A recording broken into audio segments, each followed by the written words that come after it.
NA 240 Karachi का फातेह कौन? ज़िमनी election में वोटर उम्मीदवारों की किस्मत का फैसला करने में मसरूफ है।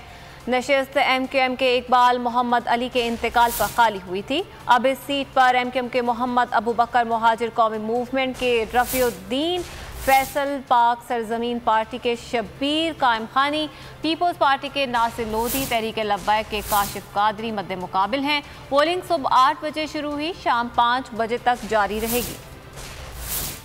NA 240 कराची पर कौन करेगा राज? ज़िमनी इलेक्शन में अवाम उम्मीदवारों की किस्मत का फैसला करने में मसरूफ। NA 240 की नशिस्त MQM रहनुमा इकबाल मोहम्मद अली की वफात पर खाली हुई।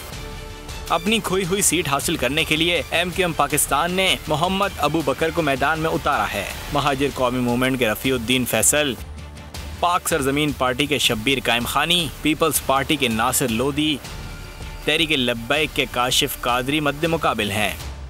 PTI ने ज़िमनी इंतखाबात का बायकॉट किया है। जमात इस्लामी भी इंतखाबी अमल में हिस्सा नहीं ले रही। इस हल्के में 5,29,855 रजिस्टर्ड वोटर्स हैं। हल्के के 309 पोलिंग स्टेशंस में से 203 को इंतहाई हसास करार दिया गया है। ज़िमनी इलेक्शन में सिक्योरिटी के सख्त इंतजाम किए गए हैं। 1500 से जायद पुलिस एहलकार ड्यूटी पर मामूर हैं। दूसरी जानिब पाक सरजमीन पार्टी के चेयरमैन मुस्तफ़ा कमाल ने दावा किया कि अवामी ताइद से उनका उम्मीदवार फतह हासिल करेगा। मुस्तफ़ा कमाल के इस दावे में कितनी सदाकत है, इस हल्के से कौन जीतेगा, अवाम किस जमात के उम्मीदवार पर भरोसा करेंगे, आज रात नताइज से पता चल जाएगा।